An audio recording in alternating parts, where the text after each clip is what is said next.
नमस्कार विद्यार्थी मित्रांनो, मी अनुप नागपुरे तुमचं स्वागत करतोय आपल्या या YouTube चॅनलला. मित्रांनो, लास्ट व्हिडिओपासनं आपण ITP ची एक लेक्चर सिरीज चालू केली होती, ज्यामध्ये लास्ट ITP आणि नवीन अमेंडमेंट नुसार जे काही बदल करण्यात आले त्यावर आपण बोलतोय किंवा त्या संदर्भात ही एक व्हिडिओ सिरीज आहे, ज्यामध्ये RP DP नुसार as per the condition of UDCPR 2020 नुसार जे काही बदल ITP मध्ये करण्यात आले किंवा ज्या काही कंडिशन्स नवीन ITP च्या अमेंडमेंट मध्ये सांगितल्या आहे त्यावर आपण ही व्हिडिओ सिरीज बघतोय.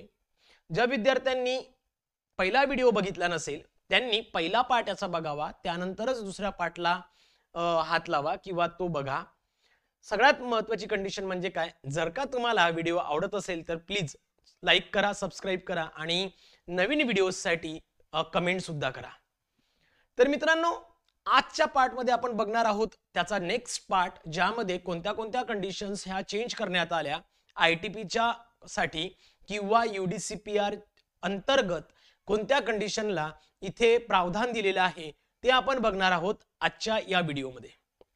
मित्रांनो, काल आपण बघितलं होतं ITP ची कंडिशन, ज्यामध्ये अप्लिकेबिलिटी काय होती किंवा रिक्वायरमेंट ऑफ साइट काय आहे, कोणते चेंजेस करण्यात आले किंवा कोणती साइट ही प्रॉपर नाही किंवा ती इन्क्लूड केली नाही ITP घेण्यासाठी.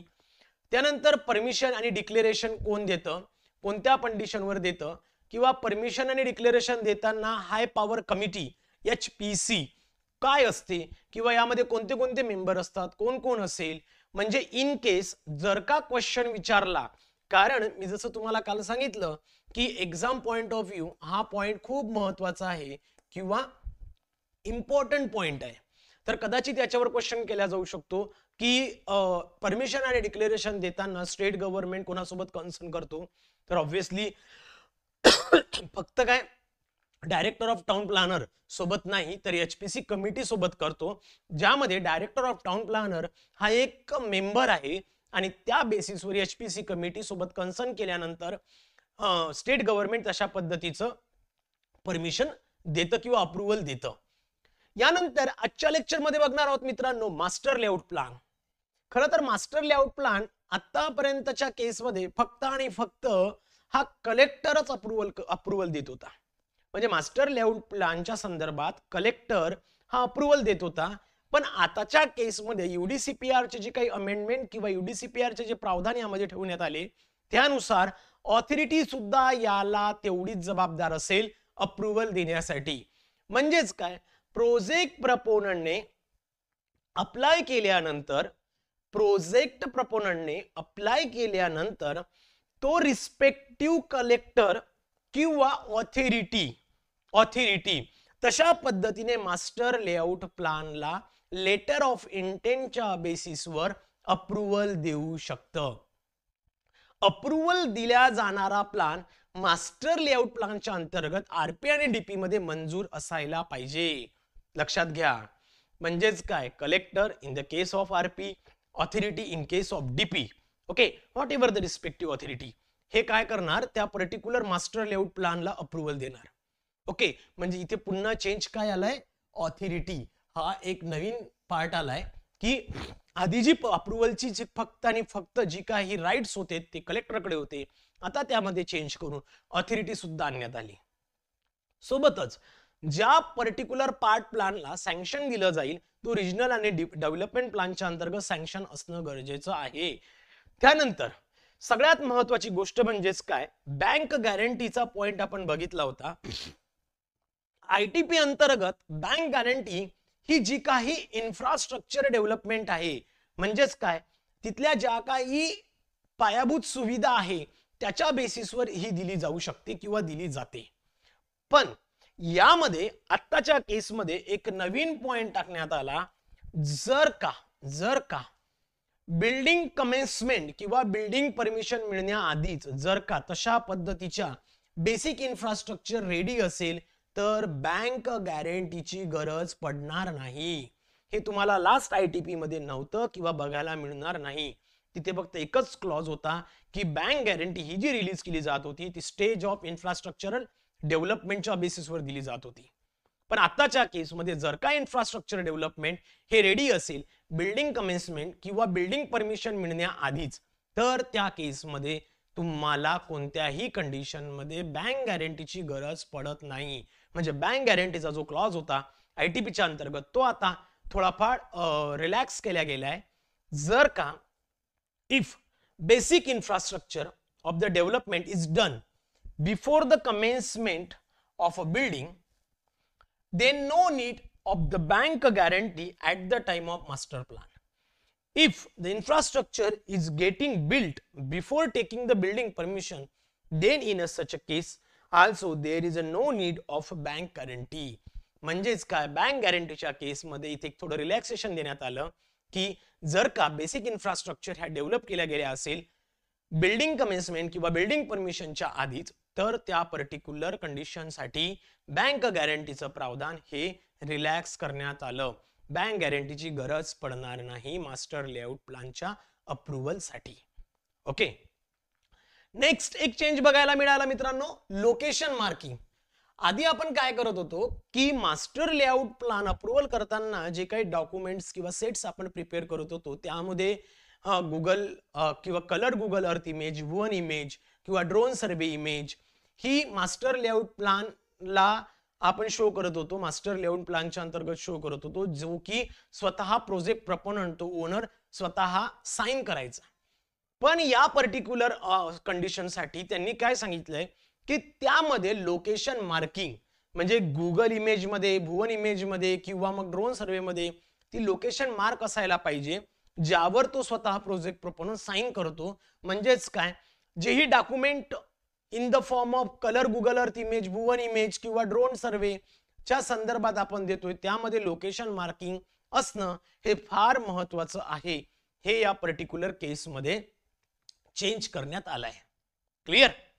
या पुढचा पार्ट आहे मित्रांनो, approval to the master plan. Approval to the master plan काय आहे की डायरेक्टर किंवा डिव्हिजनल जॉईंट डायरेक्टर टाउन प्लॅनरचा याचं उत्तर मिळाल्यापासून सिंपली 30 दिवसाच्या आत किंवा 1 महिन्याच्या आत कलेक्टरने किंवा ऑथॉरिटीने तशा पद्धतीचं अप्रुव्हल देणं गरजेचं आहे किंवा त्या केसमध्ये तो मास्टर लेआउट प्लॅन रिजेक्ट करणं गरजेचं आहे. म्हणजेच काय, अप्रुव्हल देण्यासाठी जो कालावधी ठेवण्यात आलाय तो 30 दिवसाचा ठेवण्यात आलाय. म्हणजेच काय, डिव्हिजनल जेडीटीपी जो असेल त्याने दिलेल्या उत्तरानुसार किंवा त्याने दिलेल्या रिप्लाय वरून कलेक्टरने किंवा त्या रिस्पेक्टिव्ह ऑथॉरिटीने 30 दिवसाच्या आत एकतर तो मास्टर प्लॅन ग्रँट करावा किंवा रिजेक्ट करावा. दोन पैकी एक गोष्ट करणं कंपल्सरी आहे. म्हणजेच काय, विदिन 1 मंथ. लक्षात घ्या, इथे सुद्धा जो चेंज आलाय तो बाय द ऑथॉरिटी आला. म्हणजेच जी काही अप्रुव्हल दिला जात होतो कलेक्टरच्या फॉर्मॅटमध्ये ते आता त्याचाच एक राईट ऑथॉरिटीकडे सुद्धा देण्यात आला. म्हणजेच रिजनल प्लॅनच्या केसमध्ये कलेक्टर आणि डेव्हलपमेंट प्लॅनच्या केसमध्ये ती ऑथॉरिटी अशा पद्धतीने अप्रुव्हल देईल आणि ती देताना जो काही डिव्हिजनल जीडीटीपी आहे त्याच्या रिप्ले नंतर 30 दिवसाच्या आत तशा पद्धतीने त्या मास्टर प्लॅनला एकतर अप्रुव्हल द्यायला पाहिजे किंवा एक सफिशियंट रिझन देऊन त्याला त्याची ऍप्लिकेशन रिजेक्ट सुद्धा करता येईल, depend upon the condition. Clear? So approval to the master plan. त्यानंतर आहे approval to the building plan. यामध्ये सुद्धा बघा, अप्रुव्हल ज्या वेळेला बिल्डिंग प्लॅन मध्ये घेतल्या जाईल यामध्ये सुद्धा एक चेंज करण्यात आला, बाय द ऑथॉरिटी. म्हणजेच काय, बिल्डिंग प्लॅनच्या संदर्भात आधीच्या आयटीपी मध्ये आपण काय स्टडी केलं होतं की जो कोणी एडीटीपी असेल, त्या जो कोणी एडीटीपी असेल किंवा टाउन प्लॅनर असेल, कन्सर्न ब्रांचचा ऑफिसर, तो देईल. पण आताच्या केसमध्ये तुम्हाला ऑथॉरिटी सुद्धा तशा पद्धतीने बिल्डिंग प्लॅनला अप्रुव्हल देऊ शकेल.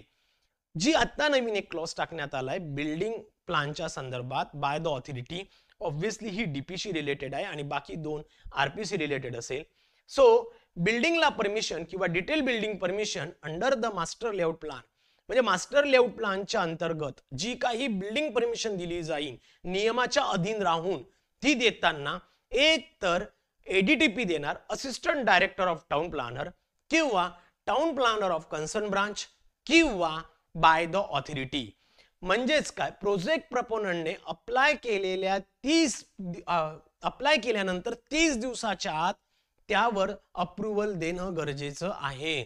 म्हणजे तशा पद्धतीने प्रोजेक्ट प्रपोनंटने अप्लाय केल्या तेव्हापासून 30 दिवसाच्या आत either ADTP or town planner of concern branch or the authority should reply on it. Clear. यामध्ये सुद्धा जुन्या रूल नुसार फक्त एक चेंज करण्यात आला की इथे अप्रूव्हल देण्याचे राईट्स ऑथॉरिटीला सुद्धा आहे. आधी जे होते ते फक्त आणि फक्त एडीटीपी किंवा टाउन प्लॅनर ऑफ कन्सर्न ब्रांचलाच होते, ते आता ऑथॉरिटीकडे सुद्धा आले. आणि टाइम पिरियड तोच ठेवण्यात आलाय 30 दिवस. आधीच्या केसमध्ये सुद्धा 30 दिवस ठेवण्यात आलाय. Approval to the master plan हा सुद्धा 30 दिवस आहे. इथे सुद्धा अप्रूव्हल जे आहे ते सुद्धा 30 दिवसाचं ठेवण्यात आलंय बिल्डिंग प्लॅनच्या संदर्भात. ओके. त्यानंतर नेक्स्ट आहे मित्रांनो, approval to the building plan. आता एक या कंडिशन मध्ये असं बघण्यात आलंय की बिल्डिंग प्लॅनला अप्रूव्हल देताना या पर्टिक्युलर केसमध्ये एक प्लिंथ चेकिंग, जो की आपण यूडीसीपीआर मध्ये ऑलरेडी स्टडी केला आहे परमिशनच्या कंडिशनसाठी, की बाबा रे प्लिंथ चेकिंग कोण करेल, कसा करेल आणि किती करायला पाहिजे, किती पर्सेंटेज व्हायला पाहिजे.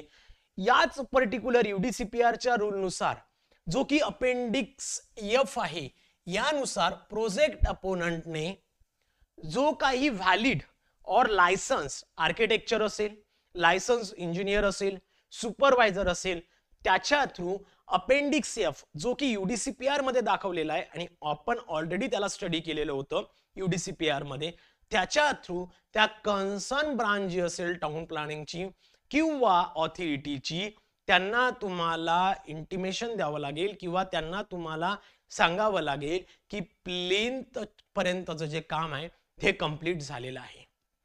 त्या बेसिसवर त्या पर्टिक्युलर ब्रांच किंवा टाउन प्लॅनिंगचा जो कोणी ऑफिसर असेल किंवा ऑथॉरिटीचा ऑफिसर हा त्या पर्टिक्युलर केसमध्ये पुढच्या बांधकामासाठी एकतर परमिशन देईल किंवा रिजेक्ट करेल.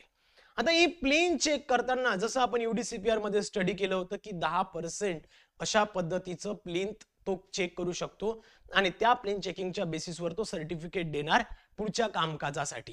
म्हणजे पुढचं काम करण्यासाठी तुम्हाला तशा पद्धतीने परमिशन दिली जाईल. पण जर का constructed plinth he as per the sanction plan नसेल तर त्या केसमध्ये तो तशा पद्धतीने सर्टिफाय करणार नाही किंवा तो त्याला अप्रूव्हल देणार नाही. म्हणजे प्लिंथ चेकिंग करताना ते सर्टिफिकेट तो रिजेक्ट करू शकतो. त्या पर्टिक्युलर केसमध्ये एक तर त्या प्रोजेक्ट प्रपोनंटला जे काही प्लिंथ त्याने विदाउट परमिशन किंवा अनऑथराइजली बांधले आहे ते त्याला एकतर डिमॉलिश करावं लागेल किंवा ज्या पद्धतीने त्याने चुकीचं बांधकाम केलंय त्या चुकीच्या बांधकामासाठी नवीन परमिशनसाठी अप्लाय करावं लागेल. या पर्टिक्युलर केसमध्ये त्याच्याकडे दोनच ऑप्शन्स असतील.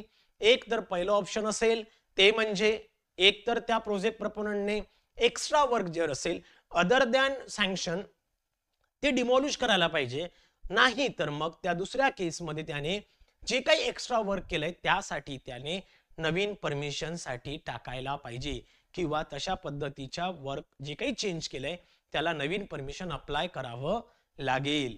ही केस आहे मित्रांनो approval to the building plan. Clear.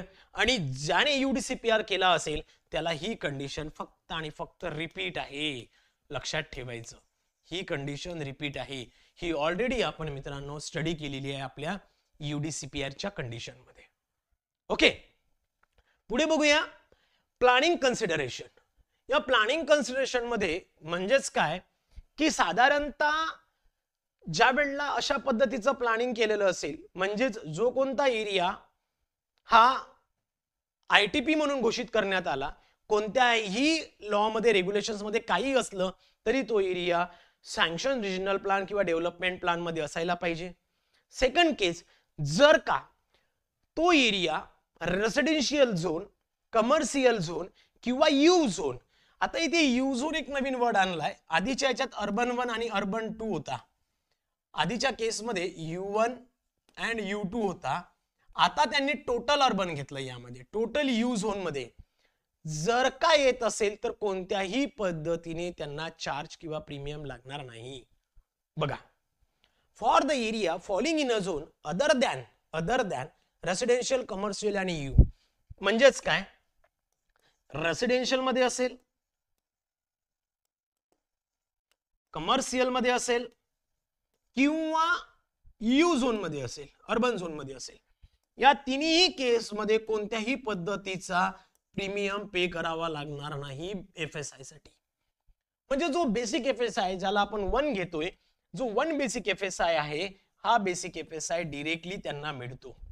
पण या 3 झोनच्या व्यतिरिक्त म्हणजे रेसिडेन्शियल, कमर्शियल किंवा अर्बन झोनच्या व्यतिरिक्त जर का एखाद्या एरियामध्ये ITP घेत असेल तर त्या केसमध्ये बेसिक FSI साठी त्या प्रोजेक्ट प्रपोनंटला काही प्रीमियम पे करावा लागेल.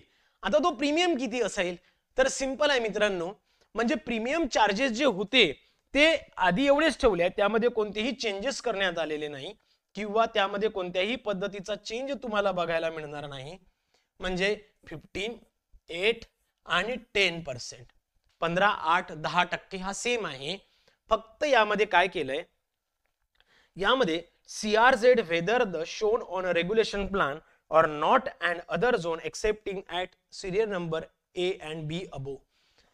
जर का एखादा zone afforestation zone, hill top, hill slope zone as shown in the regional plan, development plan मध्ये येत असेल तर त्यासाठी तुम्हाला साधारण 15% एवढा प्रीमियम पे करावा लागेल. या प्रीमियमच्या बेसिसवर तुम्हाला 1 FSI मिळेल.